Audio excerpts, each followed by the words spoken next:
यह वीडियो इसके पूर्व के वीडियो का आगे का भाग है, इसलिए इसे पूरा समझने के लिए यह पूर्व का वीडियो भी जरूर देखें।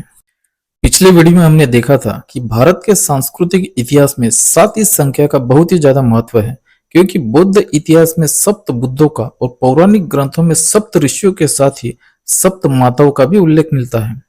असल में प्राचीन समय में सप्त यानी ही 7 माताओं की ही अवधारणा थी, जिसे 8 और फिर 9 माताओं में तब्दील करने के साथ ही नवरात्र में 9 देवियों को पूजने के त्योहार में भी रूपांतरित कर दिया गया था।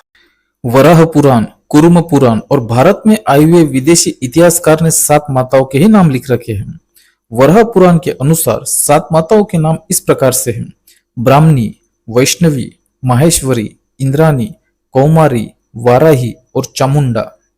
कुर्म पुराण के अनुसार 7 माताओं के नाम इस प्रकार से हैं: ब्राह्मणी, माहेश्वरी, कौमारी, वैष्णवी, वाराही, इंद्राणी और चामुंडा।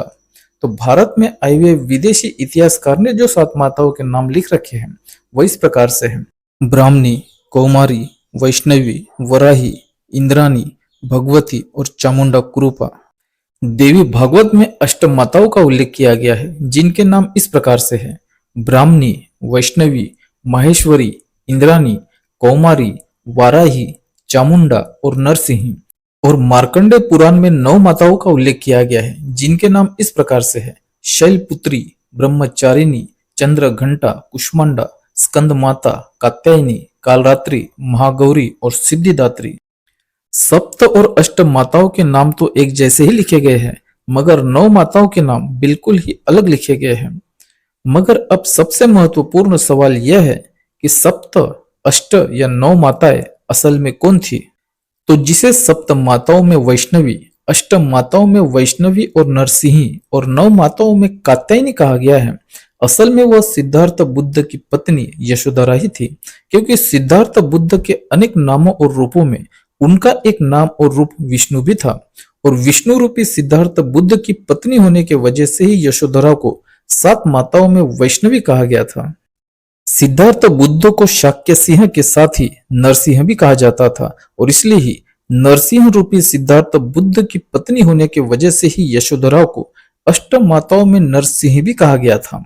यशोधरा को भद्रा कात्यायनी नाम से भी जाना जाता था, और इसलिए ही 9 माताओं में जिसे कात्यायनी कहा गया है, असल में वह सिद्धार्थ बुद्ध की पत्नी यशोधरा ही है। इस प्रकार से सप्त माताओं में वैष्णवी, अष्ट माताओं में वैष्णवी और नरसिंही और 9 माताओं में जिसे कात्यायनी कहा गया है, असल में वह बुद्ध की पत्नी यशोधरा ही है। सप्त माताओं में कौमारी, अष्ट माताओं में कौमारी और 9 माताओं में जिसे स्थान ही नहीं दिया गया था, असल में वह बुद्ध के छोटे भाई नंद की होने वाली पत्नी सुंदरी ही थी। बुद्ध जब ज्ञान प्राप्त करके कपिलवस्तु लौटे थे, तो बुद्ध के छोटे भाई नंद की शादी होने वाली थी, मगर बुद्ध नंद को शादी होने से पहले ही शावक संघ में दीक्षित कर देते हैं, और इसलिए ही नंद की होने वाली पत्नी सुंदरी अविवाहित ही रह जाती है। और क्योंकि अविवाहित लड़की या स्त्री का अर्थ ही कौमारी होता है, इसलिए ही नंद की होने वाली पत्नी सुंदरी को ही सप्त और अष्ट माताओं में कौमारी कहा जाता है। सप्त माताओं में वराही, अष्ट माताओं में वराही और 9 माताओं में जिसे स्थान ही नहीं दिया गया था, असल में वह वराही बुद्ध के धम्म सेनापति कहे जाने वाली सारिपुत्र की बहन ही थी। बौद्ध इतिहास की नकल करके चारों युगों का इतिहास लिखा गया था, और उसमें सारिपुत्र को ही वराह के अवतार में पेश किया गया था। सारिपुत्र की बहन भी बुद्ध के शाविका संघ में शामिल हो गई थी, और क्योंकि वह सारिपुत्र यानी ही वराह अवतार की बहन थी, इसलिए उसे वराही कहा गया था। और खास बात यह है कि वराही भी सारिपुत्र की तरह ही देवी दुर्गा की सेना की सेनापति ही थी। सप्त माताओं में चामुंडा कुरूपा, अष्ट माताओं में चामुंडा और 9 माताओं में जिसे चंद्रघंटा कहा गया था, असल में वो शुद्धोदन की बहन अमिता ही थी।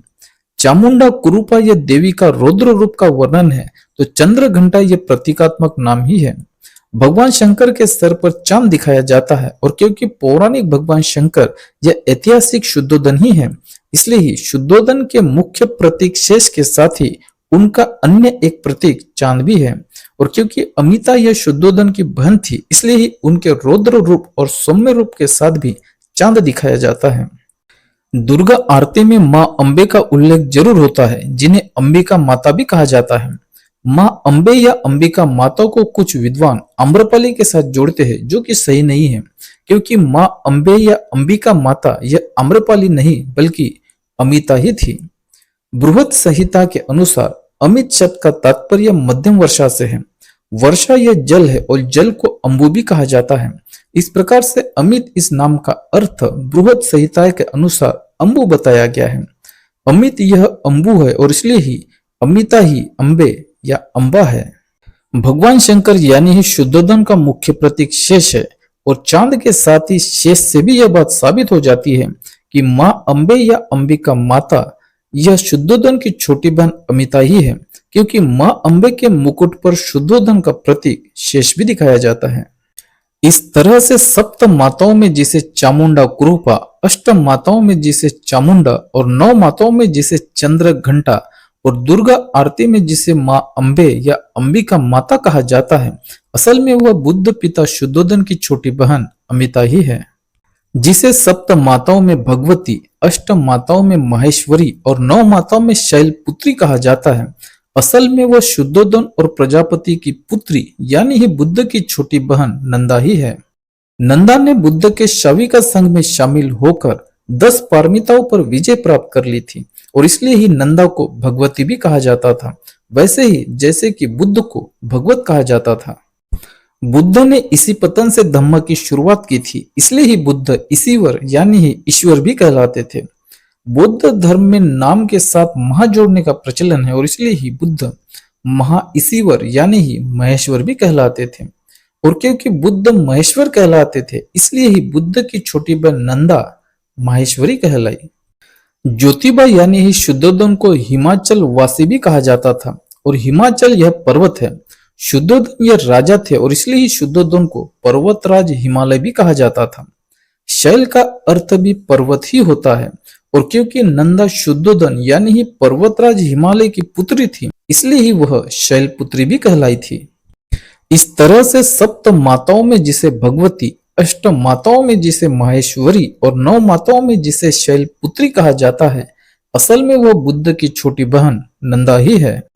सप्त और अष्ट माताओं में जिन्हें ब्राह्मणी और इंद्राणी और नौ माताओं में जिन्हें ब्रह्मचारिणी, कुष्मांडा और कालरात्रि कहा गया है, यह माताएं कौन थी यह आने वाले वीडियो में बताया जाएगा। इसके बाद नौ माताओं में जिसे स्कंद माता या महागौरी कहा गया है, असल में वह प्रजापति गौतमी ही है, क्योंकि पुराणों में जिसे स्कंद कहा गया है, असल में वह बुद्ध के छोटे भाई नंद ही है। इसलिए ही स्कंद माता यह नंद की माता प्रजापति गौतमी ही है और गौतमी को ही गौरी या महागौरी भी कहा जाता था। इस तरह से नौ माताओं में जिन्हें स्कंद माता और महागौरी कहा जाता है, असल में वह बुद्ध की मौसी मां प्रजापति गौतमी ही है। और अब सबसे आखिर में नौ माताओं में जिसे सिद्धिदात्री कहा जाता है, असल में वह महामाया ही है, क्योंकि सिद्धिदात्री में सिद्धि यह शब्द सिद्धार्थ को ही संदर्भित करता है और दात्री का अर्थ देने वाली होता है और इसलिए ही सिद्धिदात्री इस नाम का सही अर्थ सिद्धार्थ को जन्म देने वाली माता ही होता है। इस तरह से नौ माताओं में जिसे सिद्धिदात्री कहा गया है, असल में वह बुद्ध माता महामाया ही है।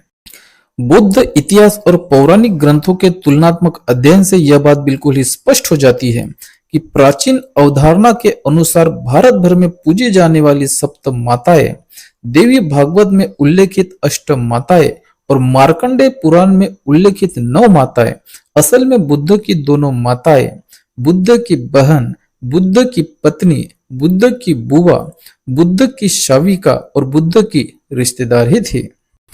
नौ माताएं या देवियां बुद्ध की रिश्तेदार ही थी। यह बात तो दुर्गा कवच से भी साबित हो जाती है, क्योंकि दुर्गा कवच में महामाया, कात्यायनी और अन्य नामों के साथ ही स्वयं बुद्ध के नाम का भी उल्लेख उपलब्ध है।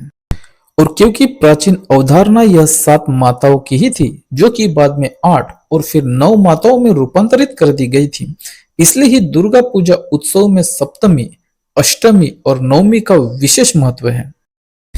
इस प्रकार से सप्त, अष्ट और 9 माताएं यह असल में बुद्ध की माताएं और रिश्तेदार ही थी।